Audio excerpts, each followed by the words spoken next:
suas anotações que a gente já vai iniciar. Muito bem, iniciando oficialmente o episódio número 25 do nosso Raio-X da Questão, essa série de aulas e lives que faço sempre de segunda a quinta-feira, às 21 horas e 5 minutos. Se você não é inscrito no canal, se inscreva, deixe o seu like, acione o sininho, compartilhe o link das aulas do canal com amigos e inimigos concorrentes, que a gente já vai iniciar agora mesmo. Vamos lá. Hoje a gente parte da questão 206, é isso aí. O enunciado dessa questão diz o seguinte: o ingresso de um servidor no quadro funcional das entidades públicas não se dá através apenas de um ato, mas da sucessão de várias manifestações de vontade. Qual o nome do provimento pelo qual um servidor em disponibilidade retorna ao serviço público em cargo diverso com vencimentos e atribuições compatíveis com o cargo anteriormente ocupado? Aqui nós estamos falando o quê? Então o servidor estava o quê? Ele estava em disponibilidade. Então deixa isso aqui bem claro. Quando o servidor está em disponibilidade e ele vai ser reinvestido, ele vai retornar ao serviço público em outro cargo público diferente, isso é o aproveitamento. Aqui, isso aí é o aproveitamento. Lembrando que esta é uma questão que traz um tema que você precisa tê-lo na ponta da língua, que são as formas, coloca aí, formas de provimento de cargo público. O artigo 8º lá da Lei 8.112. Então, são as formas de provimento. É bom lembrar, é sempre bom lembrar que as formas são a nomeação, a recondução, a reintegração, o aproveitamento,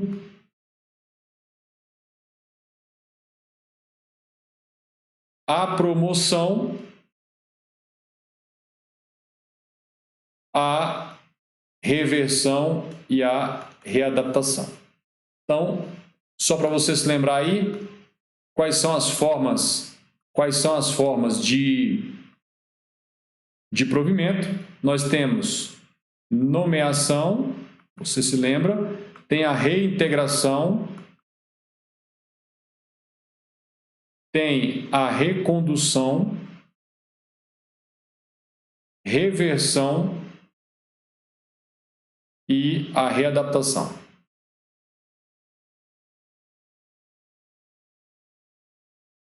Aí, tudo aquilo que você precisa lembrar. Então, são 7 formas de provimento, sendo que apenas uma delas, que é a nomeação, é provimento originário. Então, a única forma de provimento originário que independe de qualquer vínculo anterior com a administração pública é o provimento originário, a nomeação.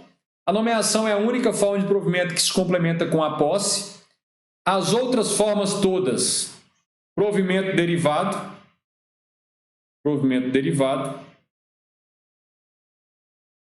No provimento derivado não há posse. O próprio ato de nomeação, de provimento, a reintegração, condução, reversão, o próprio ato de provimento já caracteriza também a investidura no cargo. Então é sempre bom lembrar esses detalhes aí, artigo 8º da Lei 8.112. Prosseguindo, questão 207. 207, o item diz, o enunciado diz: o Circo Alegria pretende passar 30 dias no município Esperança para apresentar seu espetáculo. Devido ao grande interesse em ter o circo na cidade, a administração pública oferece um terreno municipal para a instalação do circo. Pelas características anunciadas, a oferta do terreno deve ser enquadrada como o quê? Então, vamos lá, presta bem atenção. O poder público vai pegar um determinado terreno, uma determinada área pública que esteja desocupada, em desuso, portanto é um bem público dominial, nós já vimos aqui em aulas dessa semana, e vai permitir que este particular proprietário lá da trupe, do circo, utilize esta área por um determinado período. Então, veja, nós estamos falando da destinação de uma área para ser utilizada pelo particular. Eu vou te fazer uma pergunta. O uso que o circo fará dessa área está diretamente conectado com a destinação, com a finalidade específica dessa área? Por quê? Porque esta pergunta, ou a resposta para essa pergunta, é o divisor de águas entre permissão de uso de bem público e autorização de uso de bem público. A autorização é sempre para quando se faculta o uso de uma área, mas o uso que se fará dela não é o uso específico para qual aquela área existe. Então, exemplo, o poder público autoriza a particulares utilizarem uma determinada via pública no domingo, por exemplo, para fazer uma copa de ciclismo, uma corrida de reis. Então, o uso que se fará desta área, daquela via pública, é para uma finalidade diversa do uso normal, do uso específico, da destinação específica daquela área. Então, aí, neste caso, você vai utilizar a autorização de uso, porque o uso será para fim diverso daquele usualmente dado à área e vai ser por um curto período de tempo. Então, neste caso aqui, nós estamos falando da autorização de uso de bem público. Aqui. Não é permissão e só não vai ser permissão por conta dessa destinação diversa daquele fim que normalmente é dado à área. Concessão não vai ser, porque a concessão é sempre para que o bem seja utilizado em proveito da coletividade. Não vai ser concessão de direito real de uso, porque é para fins de moradia ou empresarial. E não vai ser também o direito de superfície, que é direito civil. Então, aqui nós temos uma autorização de uso. Então, aqui nós estamos falando de modalidades ou espécies de delegação de uso de bem público.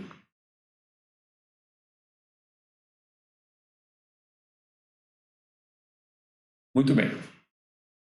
Quais são as espécies ou modalidades de delegação de uso de bem público? E aqui você não vai confundir com a delegação de serviço público. Quando se delega serviço, você transfere a um particular apenas a execução de um serviço público.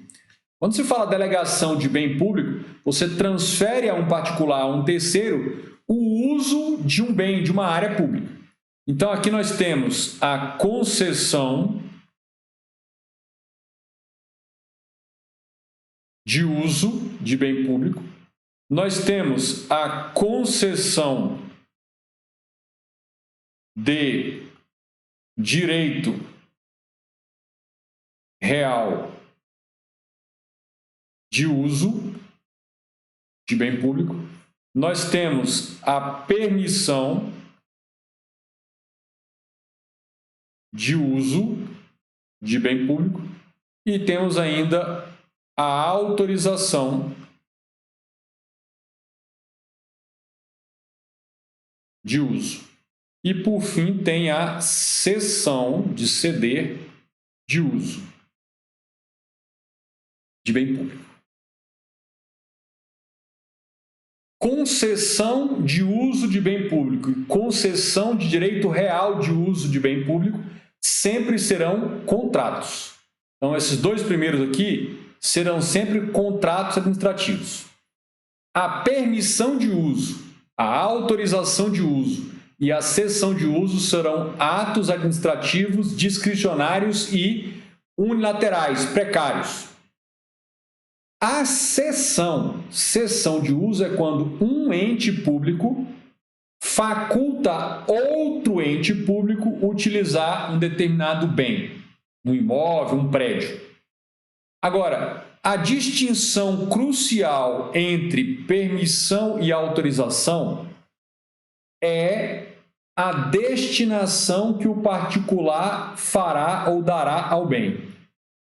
Se essa destinação é para um propósito diverso daquele que usualmente o bem público se destina, por exemplo, pregar uma via pública e permitir que se faça um carnaval de rua, aí nós estamos falando de uma autorização de uso. Então, quando a Prefeitura de Salvador autoriza que os trios elétricos façam lá aquela rota do carnaval, ali só pode ser uma autorização de uso. Por quê? Porque a destinação específica daquelas vias não é carnaval, é circulação de veículos e pessoas. Tudo bem? Agora, se a destinação é a mesma própria para aquele bem e em caráter precário, aí vai se usar a permissão de uso.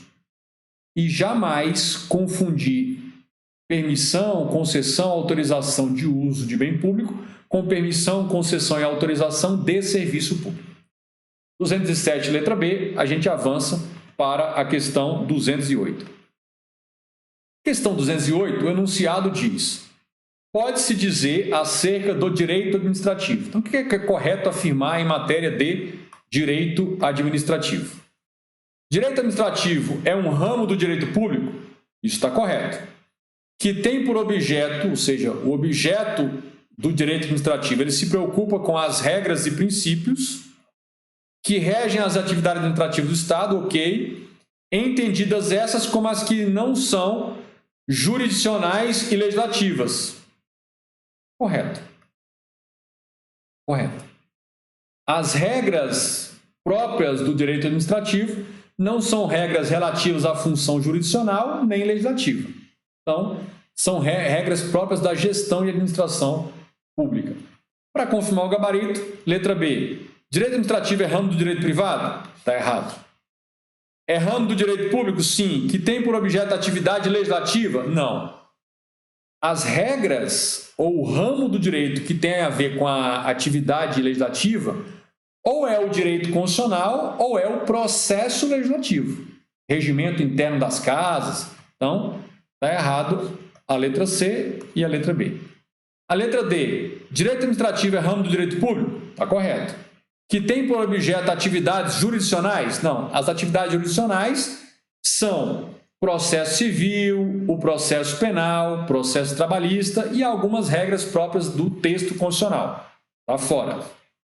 E, então, o direito que trata das atividades jurisdicionais é o direito processual. E a letra E é o ramo do direito privado? Não, não é. Direito administrativo não é um ramo do direito privado.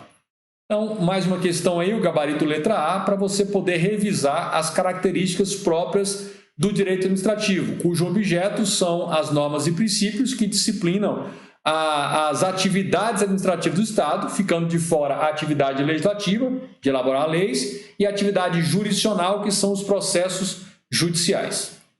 Questão 209. Questão 209. O enunciado diz: a aplicação das sanções administrativas tem finalidade de prevenção especial, prevenção geral e repressão. Olha, quando se aplica uma penalidade, uma sanção administrativa, o que é a prevenção especial? A prevenção especial é fazer com que a punição eduque o punido para que esta pessoa punida, multada, com o estabelecimento embargado, para que esta pessoa punida não volte a cometer ilícitos ou infrações administrativas. Então, a prevenção específica é o caráter educativo que incide sobre a própria pessoa que sofreu a sanção administrativa, a punição, para que ela não volte a cometer novas infrações. Então, recebe uma multa de trânsito, o efeito de prevenção especial é para que ela não volte a cometer novas infrações de trânsito para não sofrer as mesmas punições ou sanções administrativas.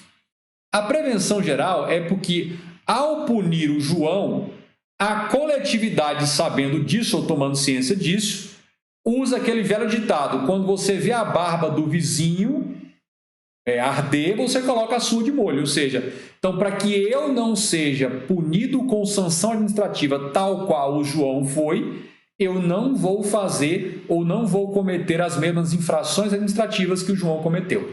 É a prevenção geral, repercute na coletividade. E a repressão, que é a hipótese de reprimir, que é a função de punir, função punitiva. Bom, o caráter repressivo tem qual objetivo? Visa o quê? Letra A, impedir que apenas o Estado sofra prejuízos pelo descumprimento das sanções, das obrigações assumidas. Não.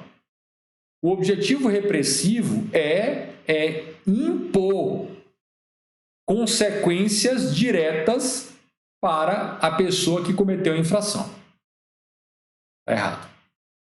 Caráter repressivo é impedir que somente a sociedade sofra prejuízos pelo descumprimento das obrigações. Está errado. Não é isso. É infringir especificamente ao infrator as consequências pelo ato dele. Letra C. Limitar que o Estado sofra prejuízos pelo descumprimento das obrigações. Não é um limitador. Na verdade, quem descumpriu as obrigações foi o particular que está sendo punido. Está errado. Letra D. Limitar que a sociedade sofra prejuízos pelo descumprimento. Não vai limitar, ela já sofreu prejuízo, você vai impor também consequências ao infrator. E aí, a gente tem a letra E que diz impedir que o Estado e a sociedade sofram prejuízos pelo descumprimento das obrigações assumidas. É isso aqui. Então, o caráter repressivo, ele tem o propósito de impedir que tanto o Estado e a sociedade sofram os prejuízos pelo descumprimento das obrigações que foram assumidas por aquele indivíduo. Então, eis aqui o gabarito correto da 209. Então, essa é a função repressiva das sanções administrativas. Visa impedir que tanto o Estado como a sociedade sofram os prejuízos decorrentes do descumprimento das obrigações que foram assumidas, não foram cumpridas e, por isso, está incorrendo em sanção administrativa. Questão 210. A questão 210, no seu enunciado, diz: são aqueles que mantiverem vínculo profissional permanente com a administração direta, com as autarquias ou fundações de direito público, ou seja, com pessoas de direito público.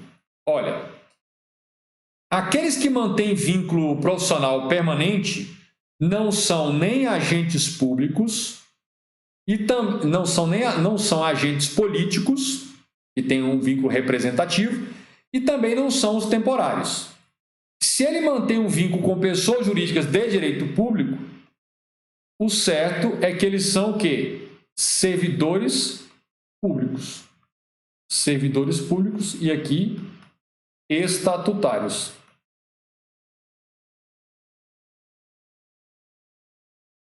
Servidores públicos estatutários. Eles realmente mantêm um vínculo profissional de caráter permanente, não estou falando vitalício, ou seja, é para ser um vínculo contínuo até a sua aposentadoria ou mesmo aposentadoria compulsória.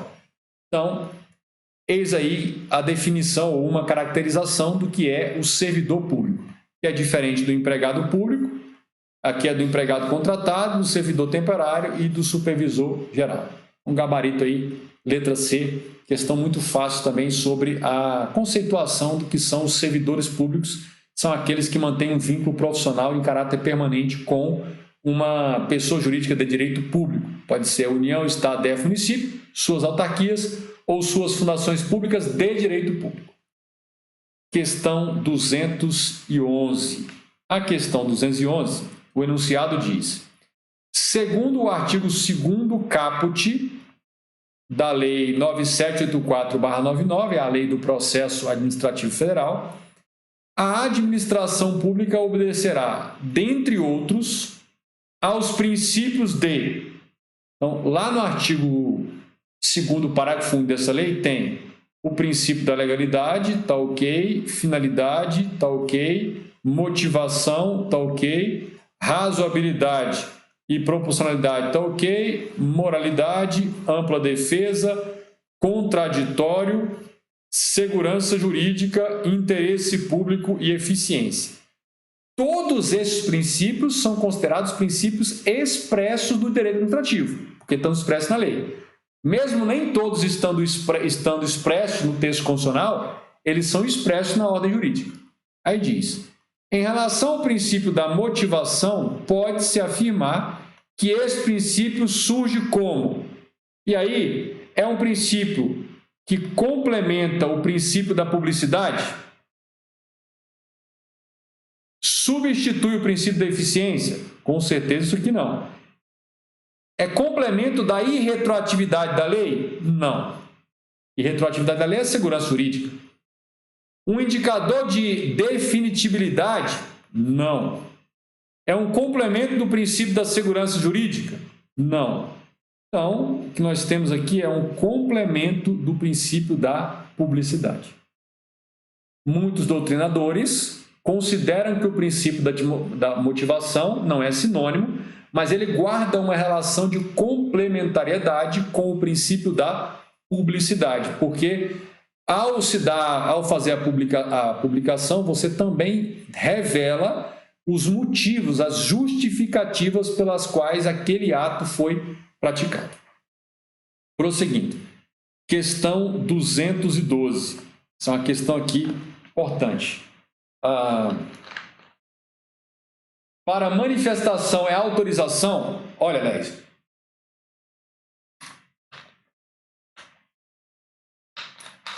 As manifestações espontâneas, a Laís perguntou se, no caso de manifestação, sabe?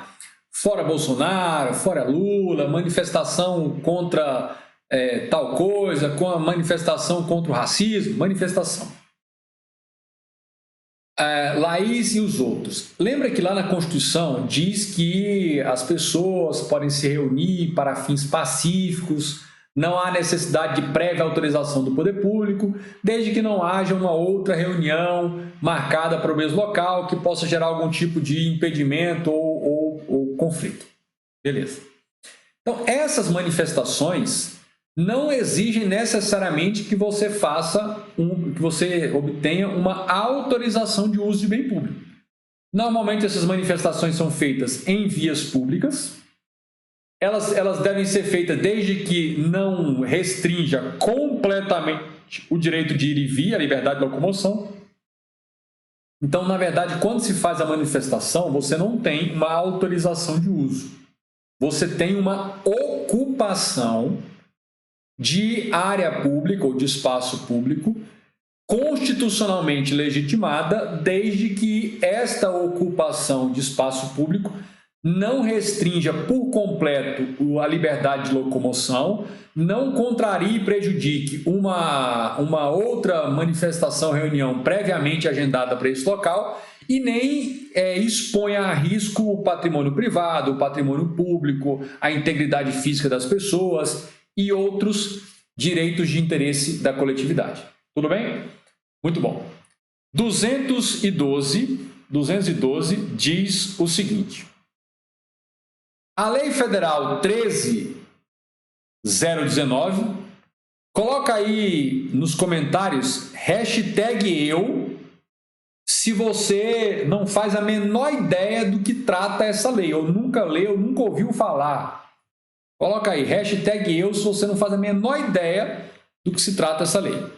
A Lei 13.019 instituiu um instrumento por meio do qual são formalizadas as parcerias estabelecidas pela administração pública com organizações da sociedade civil para a consecução de finalidades de interesse público e recíproco, sendo que tais parcerias decorrem de planos de trabalho propostos pela organização da sociedade civil, envolve a transferência de recursos financeiros. A referência da lei A referida lei define esse instrumento como o termo de... Beleza. Olha, estão dizendo que faz a menor ideia.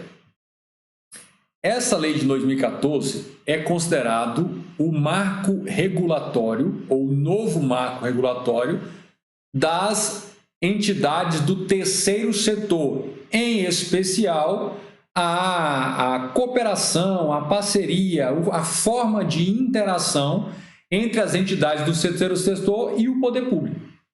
Então, esta lei é considerada o novo marco regulatório, o novo marco legal disciplinador da relação entre o terceiro setor e o poder público. Beleza. Então, veja, isso que está definido aí, então vamos colocar aqui, ó, parcerias estabelecidas entre a administração e organizações da sociedade civil. Toma cuidado para você não confundir OS, organização social, que é diferente de OCIP, que é diferente de organização da sociedade civil. Nós estamos falando de 3 espécies de entidades do terceiro setor distintas. Mas quando a parceria é entre uma organização da sociedade civil e a administração pública para a consecução de finalidade de interesse público e recíproco, é interesse tanto da entidade quanto do poder público. Sendo tais parcerias decorrem de planos de trabalhos propostos pelas organizações da sociedade civil e envolve, é aí que está algo importante, envolve transferência de recursos. Então, 4 aspectos, gravem aí. Organização da sociedade civil, OSC, formando parceria com o poder público. Primeiro requisito. Segundo requisito, essa parceria busca uma finalidade de interesse público e recíproco, ou seja, é um interesse público que tanto o poder público como o propósito dessa organização da sociedade civil são comuns. Beleza.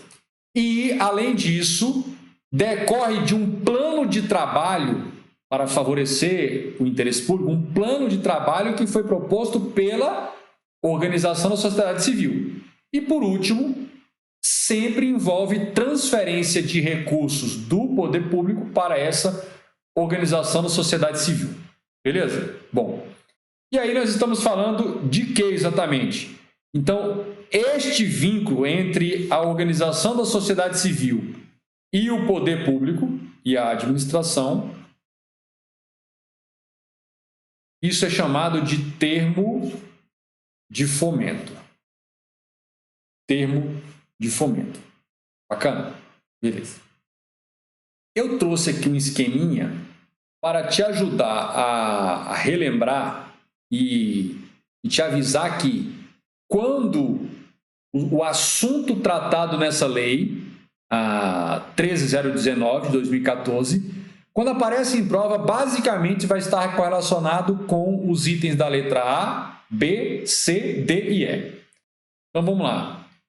O que é o termo de colaboração, para que ele serve? Depois termo de fomento, depois acordo de cooperação, depois parceria da administração pública com a AS é feito por contrato de gestão e depois tem aqui o termo de parceria. Olha,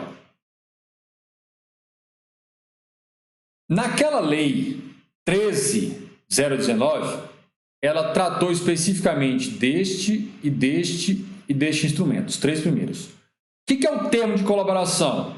Ele é proposto pela administração com transferência de recursos. Termo de colaboração. Lembra que no termo de fomento, quem propõe é a organização da sociedade civil? Então, no termo de fomento, deve ser adotado pela administração pública para a consecução de planos de trabalhos que foram propostos pela organização da sociedade civil e que envolva transferência de recursos. Professor, qual é a diferença entre termo de colaboração e termo de fomento? Ambos podem ser feitos entre o poder público e uma organização da sociedade civil, OSC. Acontece que, no caso do termo de colaboração, a proposta de colaboração vem do poder público e vai envolver transferência de recursos. Então, quem propõe é a iniciativa de propor a parceria, é da administração. A administração busca uma entidade do tipo organização da sociedade civil que desempenha um bom trabalho de interesse público e aí propõe a ela ampliar o atendimento, atender também direcionado para onde o poder público quer, e aí o poder público faz a transferência de recursos. Já o termo de fomento, a proposta de trabalho, o projeto de trabalho vem da organização da sociedade civil e também envolve transferência de recursos financeiros. E o que é o termo de cooperação? O termo de cooperação é um ajuste entre o poder público e uma entidade do terceiro setor, em especial a organização da sociedade civil, mas aqui o importante é que não envolve transferência de recursos financeiros. Então, qualquer tipo de parceria e cooperação, pode ser uma transferência de tecnologia, pode ser cooperar com o uso de bens públicos. O fato é que não vai haver transferência de recursos financeiros públicos. Aí a gente faz o acordo de cooperação. Tranquilo em relação a isso? Beleza. Agora, quando a parceria é feita entre a administração e uma OS, uma organização social, aí o instrumento que vincula nessa parceria é o contrato de gestão. Tem lei própria. E quando a parceria é feita entre a administração e uma OCIP, esta parceria é firmada por meio de termo de parceria. Então, as três primeiras vai ser entre a administração e uma organização da sociedade civil, que não se confunde com OS, que não se confunde com OCIP. E aí, o que vai diferenciar os três, termo de colaboração, termo de fomento e acordo de cooperação, é o conteúdo em si do ajuste. Se o ajuste é proposto pela administração e envolve transferência de recursos financeiros, aí nós estamos falando do termo de colaboração. Agora, se a proposta vem da organização da sociedade civil, envolve transferência de recursos financeiros para um plano de trabalho que foi elaborado pela AOSC, nós temos termo de fomento. Agora, se o ajuste entre eles, poder público e organização da sociedade civil, não envolve qualquer tipo de transferência de recurso financeiro público, aí temos um acordo de cooperação. Beleza em relação a isso? Vamos prosseguir. Questão 213. Questão 213. O enunciado diz: o estudo do objeto do direito administrativo busca identificar os atos ou situações regulamentadas pelas normas, sendo que, no Brasil, o objeto possui grande amplitude, ou seja, o objeto de estudo do direito administrativo. Conforme de Pietro, a Maria Silvia Zanella de Pietro, é o chamado direito administrativo descritivo, em que o objeto do direito administrativo compreende, exceto. Então, ou seja, ele quer que você marque a opção, o Sebrasp quer que você marque a opção que não seja um dos objetos de estudo do direito administrativo. Então, eu pergunto, o direito administrativo estuda as relações internas entre órgãos e entidades administrativas? Claro. Hierarquia, controle interno, desconcentração, concentração, criação de órgãos, delegação de competência, avocação de competência, tudo isso é objeto de estudo do direito administrativo e tem a ver com relações internas. Então, aqui está ok. A gente quer procurar o que não está ok. O direito administrativo tem como objeto de estudo as prestações de serviço público mediante contrato de concessão? Claro. Artigo 175 do texto constitucional, artigo 177 do texto constitucional, artigo 21, inciso 11 e 12. Além disso, tem as hipóteses lá da Lei 8987/95. Tá ok. O objeto administrativo é as relações entre administração e administrados? Claro. Tem a supremacia do interesse público, tem o poder de polícia, tem o poder disciplinar, tem o poder regulamentar, tudo isso está ok também. Agora, as atividades judicantes, ou seja, atividade jurisdicional, especialmente as contenciosas, jamais serão objeto do direito administrativo. É objeto do direito processual, processual civil, processual penal, processual trabalhista. Então, nosso gabarito aí é letra D de doido. Gabarito, letra D de doido. O Thales está perguntando, a Rede Sara, o Hospital Rede Sara, é terceiro setor? Thales, não só é terceiro setor, como é um terceiro setor caracterizado como organização social. Então, a Rede Sara, que é gerida pela chamada Associação das Pioneiras Sociais. Então, esta Associação das Pioneiras Sociais, que faz a gestão de todos os hospitais Sara no Brasil, essa Associação das Pioneiras Sociais, ela tem o status de organização social e mantém um vínculo com a União por meio de contrato de gestão. Boa pergunta essa aí. Muito bom, já estamos no adiantado da hora. Coloca aí se você quer o bis ou quer que eu acabe aqui mesmo. Hashtag bis ou já pode encerrar. Coloca aí nos comentários. Vamos lá. Vamos lá. O nosso bis, a questão do Sebrasp também, questão 214. Com relação à organização do Estado, julgue o item a seguir. E aí o item diz o seguinte. Um rio que banhe os estados do Maranhão e do Piauí é um bem da União. Olha,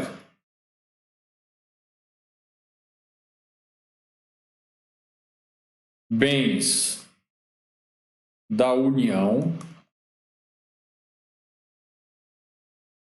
bens dos estados.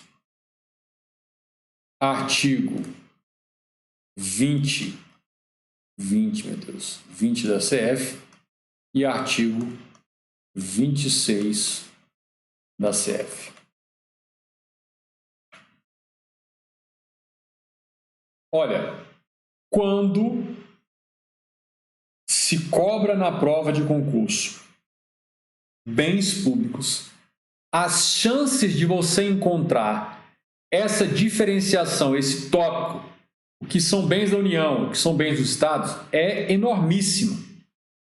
E aí eu sugiro que você faça uma tabela no seu esquema de revisão e liste, resumidamente em tópicos, os bens da União, artigo 20, e os bens dos Estados. Então vamos pensar o seguinte, ó. Aqui está o estado do Maranhão e aqui está o Piauí. MA e PI. Se um rio, vamos lá, vou colocar aqui, um rio Black. Se o rio nasce aqui e morre aqui, ou seja, ele nasce dentro do estado da federação e deságua em um outro rio ou no mar dentro do mesmo estado. Este rio é um bem do respectivo estado da federação. Isso vale também para o DF. Agora, se nós temos um outro rio, vou colocar aqui de azul, que ele nasce no estado do Maranhão e ele corta o estado do Piauí até desaguar em outro rio, se o rio passa por mais de um estado da federação, nós estamos falando de quê? De um bem da União. Tudo bem? Beleza. Agora, você poderia me perguntar o seguinte, professor, mas os municípios não têm seus próprios bens? A definição constitucional e administrativamente falando dos bens do município é uma definição residual, ou seja, tudo aquilo que não estiver encaixado no artigo 20, bens da União, ou no artigo 26, bens dos estados, e for titularizado, estiver registrado na propriedade do município, é bem municipal. Então, lá no território do município, você pode ter um prédio pertencente à Polícia Federal? Pode. Este bem, só porque está no território do município, ele vai ser um bem municipal? Não, propriedade da União. Ah, mas lá naquele município tem um prédio que pertence à Polícia Militar do Estado, um batalhão da Polícia Militar do Estado. Não tem problema. É um bem de propriedade do Estado, mas situado no município. Agora, aqueles bens que não estão nem na propriedade da União, nem na propriedade do Estado, mas estão dentro do território do município, por exemplo, as vias públicas, as praças, os logradouros públicos, pertencem ao município, são de propriedade do município. Além do que os prédios, os terrenos que estão registrados em cartório em nome do respectivo município. Então, bens do município são todos aqueles que não estão na propriedade da União, não estão na propriedade do Estado, ou por força do artigo 20 ou 26, ou por registro em cartório, e estão na propriedade registrada do município, ou são bens públicos municipais por própria definição, pela própria destinação. As praças, vias públicas, as calçadas, os parques municipais. Então, fique atento a isso aí. Muito bem, finalizamos aqui mais um episódio, mais uma dessas nossas aulas. Encerramos aí a temporada da semana. A temporada semanal é sempre de segunda a quinta-feira. Próxima semana, a partir da segunda-feira, nós teremos a próxima temporada aí do nosso Raio-X da Questão Challenge, o desafio das 2.997 questões. Se você não é inscrito no canal, se inscreva agora mesmo, acione o sininho, deixe o seu like e compartilhe aí as aulas e o canal com amigos e inimigos concorrentes. Muito obrigado por você participar aqui comigo. Até a próxima semana, até o próximo episódio do nosso Raio-X da Questão. Tchau, tchau, uma boa noite.